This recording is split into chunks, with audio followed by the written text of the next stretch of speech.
ராமானுஜாய நமக. ஸ்ரீமதே நிகமாந்த மகாதேசிகாய நமக. நிகமகல்பதரோ கலிதம் பலம் சுகமுகாதமிருதத்வ சம்யுதம் விபத பாகவத ரசமாலயம் பூருகோ ரசிகாகா பூவி பாகுகாகா அன்னவையர் புதுவையாண்டாள் அரங்கருக்கு பண்ணு திருப்பாவை பல்பதியும் இன்னிசையால் பாடி கொடுத்தால் நற்பாமாலை பூமாலை சூடி கொடுத்தாலை சொல்லு சூடி கொடுத்த சொற்கொடியே தொல்பாவை பாடியருள வல்ல வல்வளையாய் நாடினி வெங்கடவர்க்கென்ன விதியென்ன இம்மாற்றம் நான் கடவா வண்ணமே நல்கு. நமஸ்காரம்.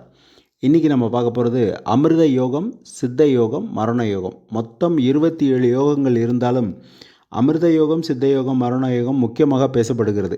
முக்கியமான வேலைகளை, சுப நிகழ்ச்சிகளை செய்யும்போது இதை பார்ப்பது வழக்கம். ஜோதிடரையோ அல்லது பஞ்சாங்கமோ அல்லது கேலண்டரையோ பார்த்து சித்த யோகம், அமிர்த யோகம் என்றால் சுப தினங்களாகவும், மரண யோகம் என்றால் கெடுதல் தரும் நாள் என்றும் கூறுவது அவ்வளவு சரியான தீர்வல்ல. யோகம் என்றால் இரு கிரகங்களின் சேர்க்கை. அது யோகத்தையோ அவயோகத்தையோ கொடுக்கிறது. திதியும் நட்சத்திரமும் இணையும் நாட்களை யோகம் என்கிறோம். உதாரணமாக ஞாயிற்றுக்கிழமை உத்திரட்டாதி நட்சத்திரம், அமாவாசை திதி மூன்றும் சேர்ந்தால் அன்றைக்கு அமிர்த யோகம் என்று சொல்லப்படுகிறது.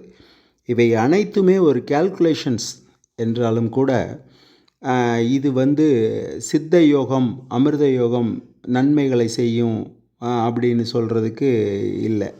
சில வித்தியாசமான கிரக அமைப்புகள் கொண்ட ஜாதகர்களுக்கு மரண யோகம் கூட பல நன்மைகளை செய்யும்.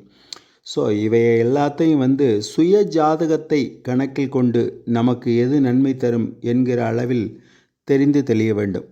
சித்த யோகம் என்பது மருந்து தயாரிக்கவும், அமிர்த யோகம் என்பது அந்த மருந்தை உட்கொள்ளவும், அந்த மருந்து அமிர்தமாக உள்ளே போகும் அப்படிங்கிற மாதிரி ஒரு ஐதீகம் இருக்குது. நம்ம சுய ஜாதகத்தில் உள்ள நிலைப்பாடு, தசாபுத்தி, கோட்சாரம் இதெல்லாம் கணக்கிட்டு தான் நம்ம நன்மை தீமைகளை ஆராய முடியும். ஸ்ரீமதே ராமானுஜாய நமக.